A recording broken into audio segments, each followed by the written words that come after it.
Good afternoon, everyone.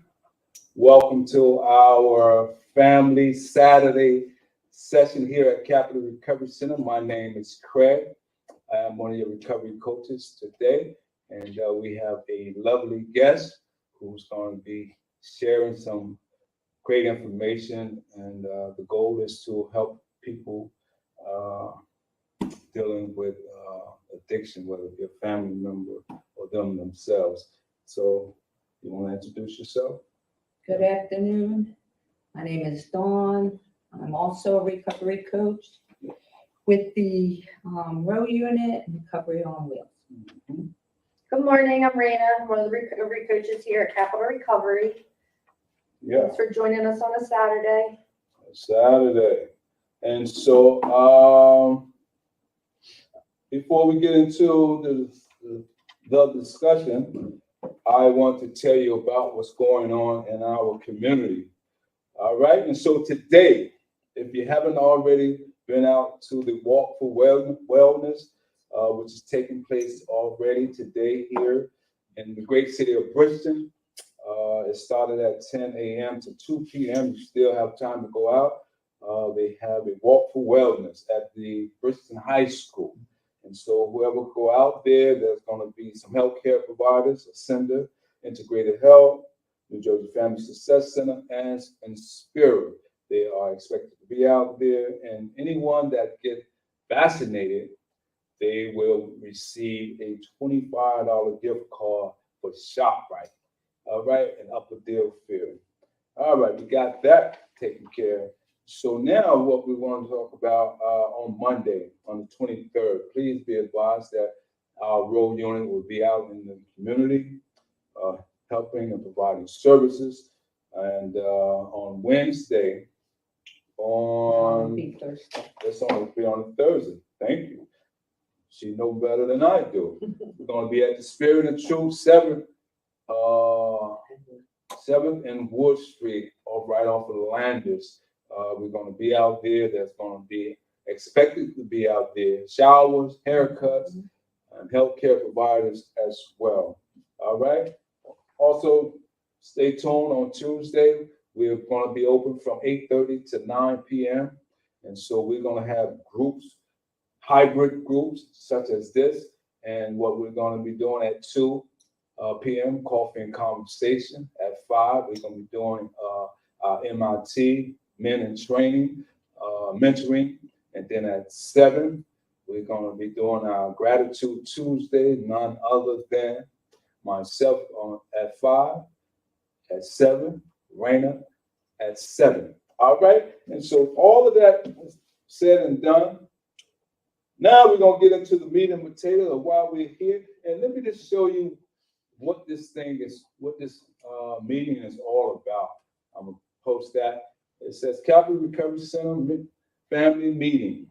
You are not alone in your need for support. And if you can see right there, it's talk about spouse, partners, child, parent, sibling, grandparent, grandchild, friend. And it says right there, it says, some research show that when people enter a recovery program, their chances for success are improved when they are supported by family members who are in a family recovery program. And so that's our goal, to help each person one family at a time. And so if you would like to contact us, please contact us at 856-391-7449 or 1-800-236-2448. And so with that said, we're going to get right into it. All right, how you feel today, Karen? I'm doing. Dawn. I'm doing good. You doing good, Dawn? I am. And Even though I chopped your name all up? that's okay. All right, and so Dawn is here, and we're glad to have her here. And so we're talking about addiction and family relationship, the impact on family. And so without further ado, if you are ready, Dawn, Miss Dawn.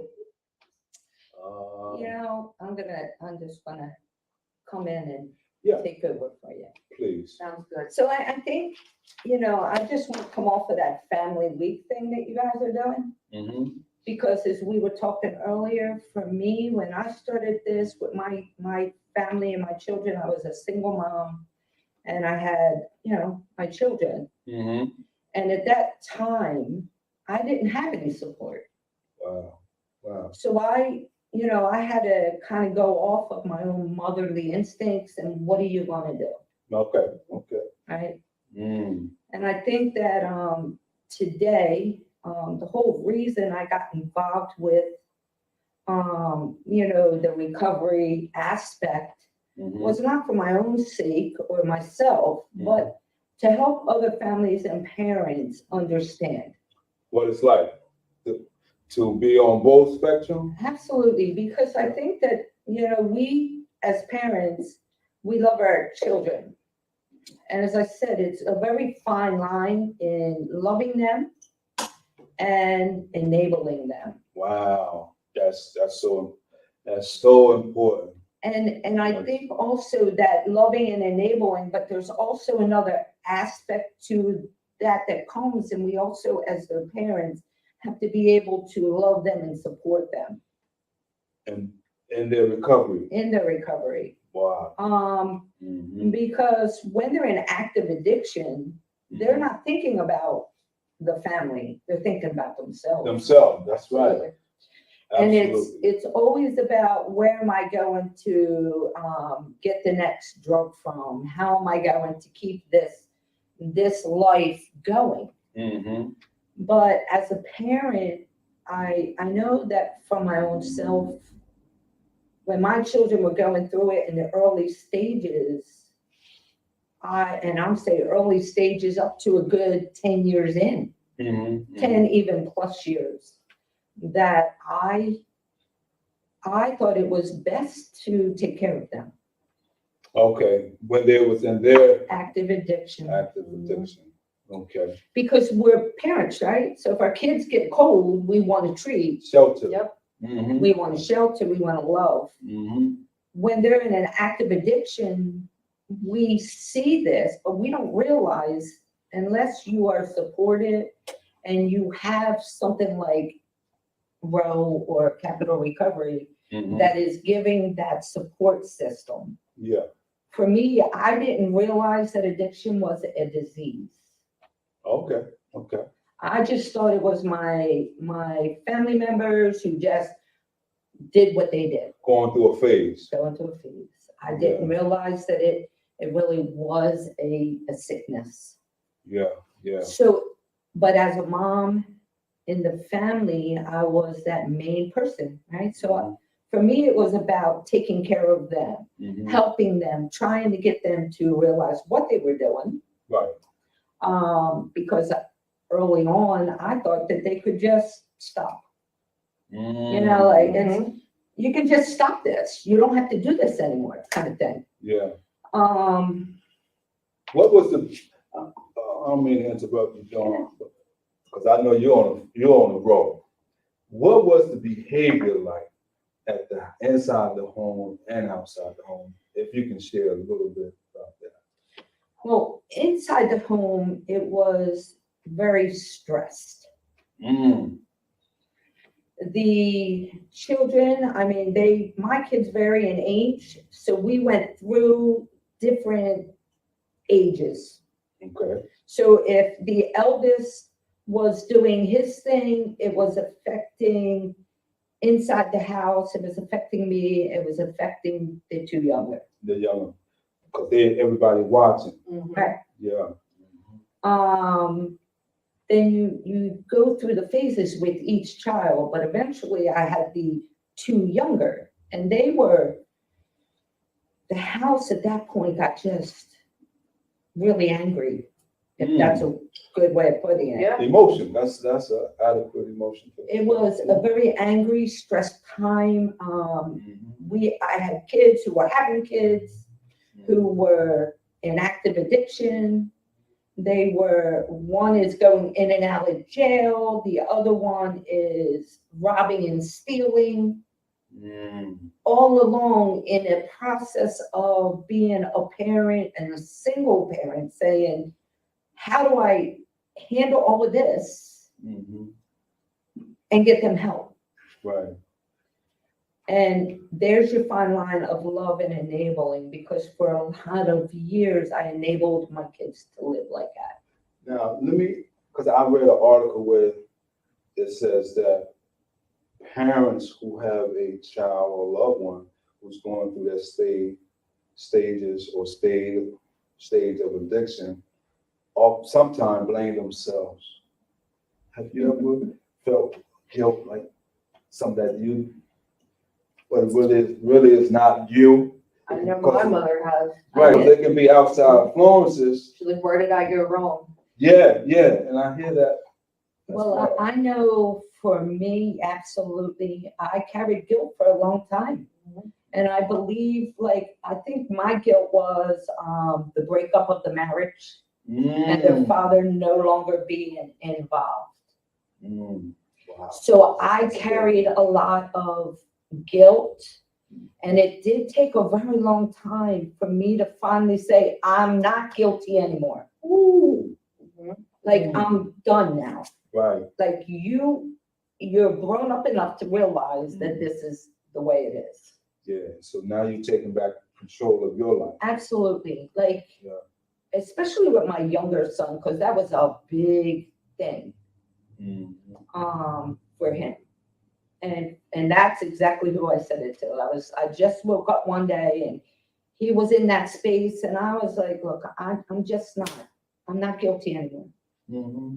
But I think that as parents, we all have to feel that moment of, what did I do wrong? Yeah, because now you're feeling a disconnect. When you so many years you felt a connection, now you feel there's a disconnect. Absolutely, because they're disconnected. If you ask me, when I see my kids today in functioning life, running good businesses, living their best lives, I can now look back and say, I did nothing wrong. Yeah, resiliency to bounce back from where they were to it's basically a 3-stage, where they once were from initial stage Yes. to going through their addiction, now to their resiliency of sobriety, recovery. So good. It's so good. Here's my only thing I can say to parents, and this is what I had to learn in this process. There comes a time where, as a parent or parents, we have to make a decision. Do we want our child to die, or do we want them to live? And I found in my own experience that it came to a point where I had to turn away. Stop enabling my children and make them realize the impact that the drugs were doing to their life. Yeah. Because I feel like, as a parent, when we're continuously housing them and feeding them and cleaning up after them and supporting them, and that's financial support, not loving support. They don't really have to worry about much. Yeah. Consequence. No, Yeah. until they're out on the street. And that's where I had to get, That was a hard decision, I can imagine. and it hurts. It hurt. Yeah. It hurts. And it hurt every day until you can get to a place, unfortunately, one of my children finally just decided to get the treatment, get help, and move on. One of my other ones had to go to state prison to wake up and have to take a look at, mom's not here. Mhm. She's not here for me anymore. And And we, safety net. Yeah, yeah. And- Yeah. I was sharing with you earlier how that child, now a grown man, how he had just literally had said that to another family member, that if I did not say no to him at those moments, he doesn't know where he would be right now. He appreciate your love on both ends, you know, to be there when he was going through it Yes. and be there once he came out of it. And that's the hope right there, that they can realize that what you did, because at the time, I'm sure they were angry. Yeah, Because yeah. I know how I felt when, people started shutting me out. Mm-hmm. You get angry and blame them and everything else, but then to be able to like come to a point where they're like, you know what, you did what was best. Yeah, And to be able to appreciate that, that's that hope right there. yeah.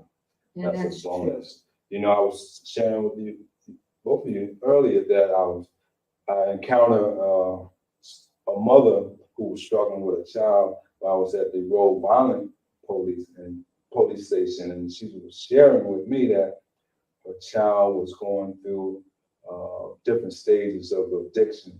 And she said that to her best ability, only thing she knew he was doing was marijuana. And she says she don't want to kick him out. He also was struggling with mental illness. She says when he's on the drugs, he's fine, but when he's not, he's become disruptive and violent. And I asked the question. I said, well, how do he get the drug? And you was talking about the enabling aspect. She said, well, I give him money, and he go get it, and he sit out on the back. And I said, wow. And so I just was on the phone with her prior to us getting on. She said, I asked my son what other things that he's using. And he started revealing more than what she thought he was doing. Which is usually the case. Usually the case, because I know when I was in my state of addiction, I was very manipulative, cunning, baffling, whereas I would only downplay the stuff that I was actually using because I didn't want nobody to know that I'm an addict or I'm a person that's struggling with a disease and that I need help. Until I got the help, I realized that I wasn't a bad person. I was just making some bad decisions, And a lot of people, family members, and I'm quite sure they know their child, the good stage of the child. And so when they're making bad decisions, it hurts. They gotta hurt. Craig, when you said that he started to reveal, it just made me feel really good inside, because if he's revealing, because let's be real, I would never be able to go to one of my kids back in that place and say, you're doing this, because they would deny it, manipulate the whole thing. So if they're revealing, to me, that's saying, I want you to help me. Yes, and that's what she was saying. Yeah. Because I know me, I've done my share of drugs. Never have I become addicted. But I knew, and it was me, because I would always, when I wanted my mom to know something, I kind of brought it up in a conversation and even downplayed that it was even me, just so she could give me that information. I need help, right? Yeah. So I just, listen, I think that that's a great sign. I think that mother should really take that and, work with the people here, get him the mental health help that he needs. Absolutely. And then be able to work on building him back up. Yeah. And that's part of the 5 stages of change that we often talk about. First, the child being the pre-contemplation stage. Yes. And so now he's basically in the contemplation stage. And so, once he began to, prepare for some action, then we could get him further along to maintain. So he's, I believe he's on the right track, but a lot of people go through the pre-contemplation, they're not ready. I want to go, but not right now, Not right you know. now. Don't we hear that all the time? That's right. And the I'm most gonna that do we this, but not today. I have to do this or go talk to this person, and Yeah. we're like, wow. And so we was talking about earlier about support groups for parents Hmm. or family members. Mhm. Randy, you was talking about Al-Anon. Yeah, there's not really anything in this area. There's no Al-Anon in Cumberland County, that sort of thing. So what we're hoping to do is start to build, to give families that support that they need. Give them a place to come and talk to other, parents or, you know what I mean? Whatever the family dynamic is, to know that they're not alone. There is support. You can get through this. Mhm. And like your children or sibling or whatever it is, you know what I mean, you can get through it too. Yeah, and so that's basically, I believe, that's what this hybrid meetings is all about. Every third Saturday from 11 to 2, right? Mhm. That we're going to be here to, the doors will be open to have families come here as a support group mechanism, and to lean on one another, to share like Ms. Dawn is doing. I think that's great. Yeah. I think it would be really, I think that is so needed Yes, yeah. because, like I said, I didn't know back then. And I went through 10 years plus, probably closer to 20, struggling and through this with my own family, within my family.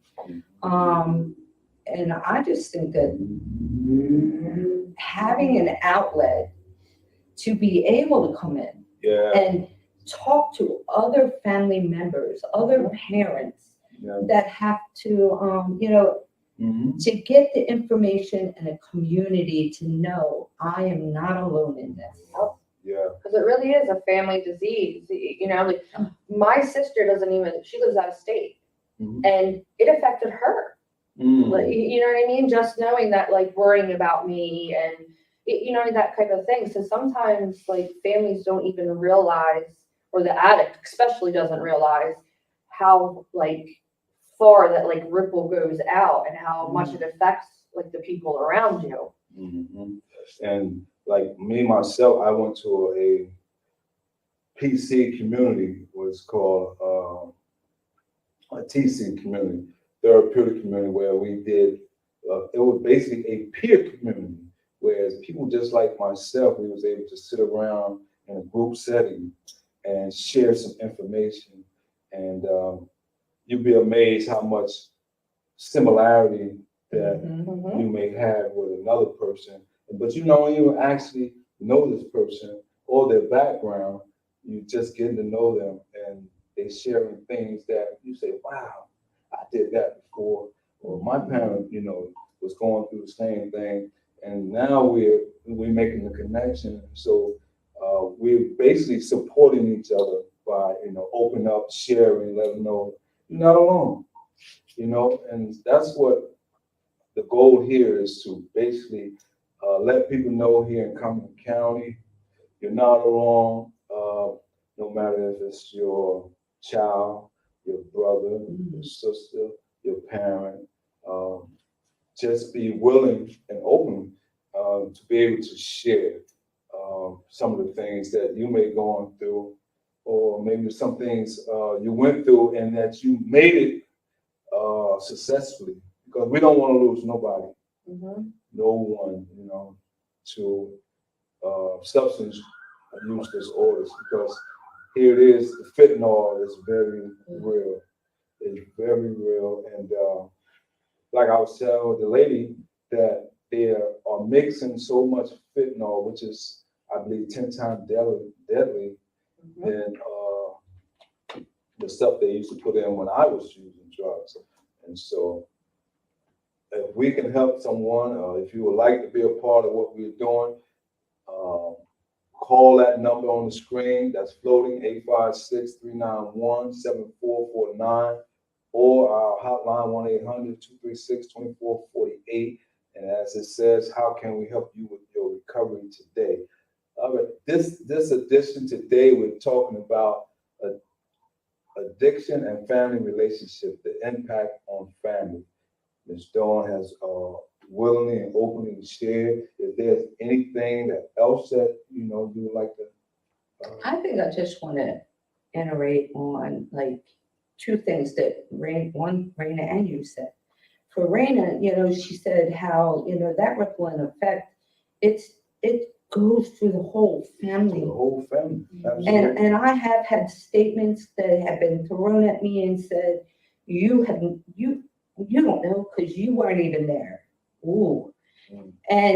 And I can honestly say I've always come back and said, you don't know, because when you did it, you took us all with you. Mm. You took the whole family.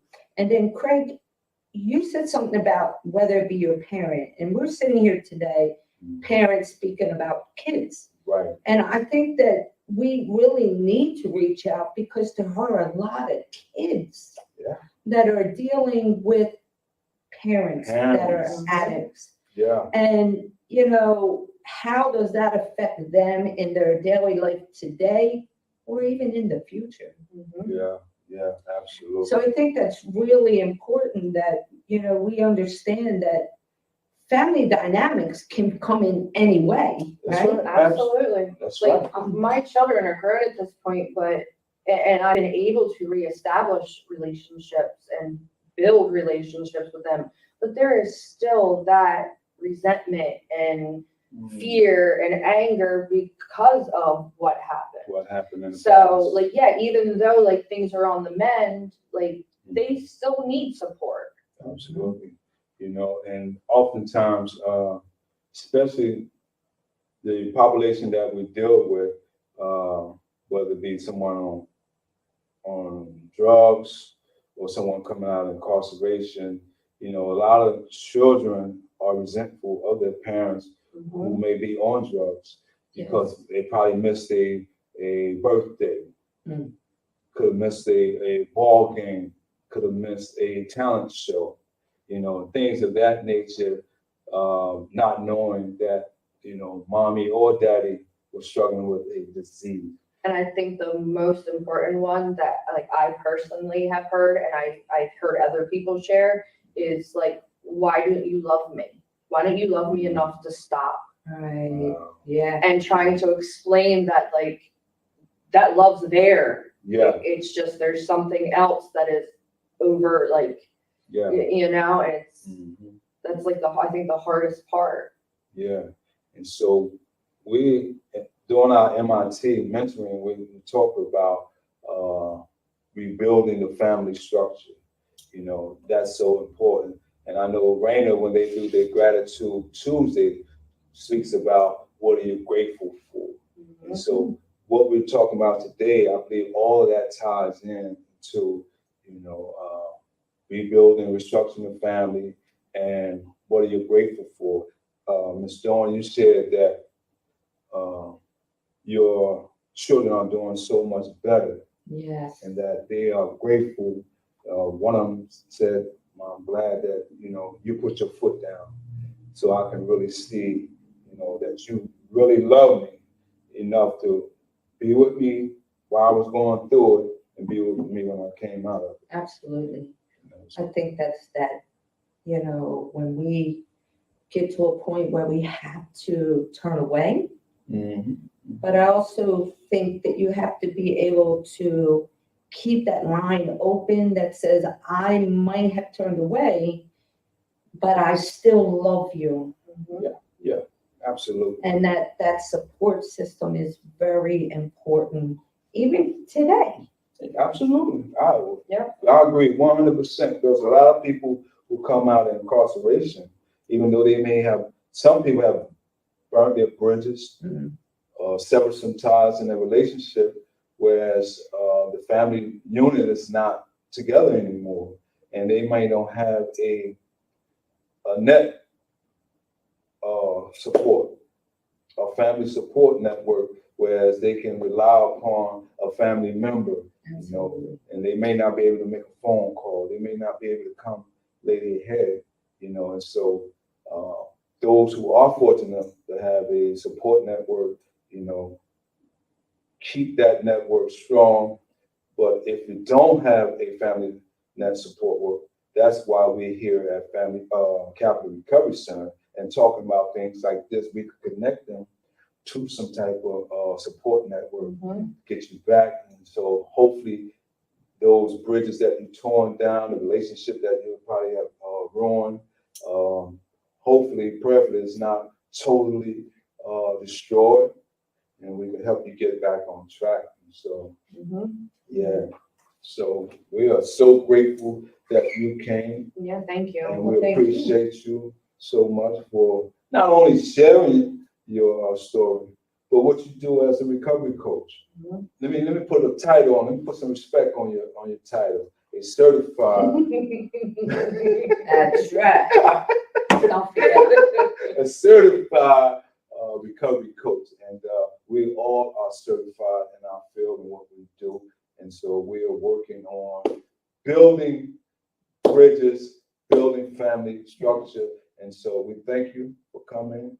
And if anybody wants to be a part of what we're doing here at Capital Recovery Center, and as you see our motto, how can we help you with your recovery today? Please contact us, number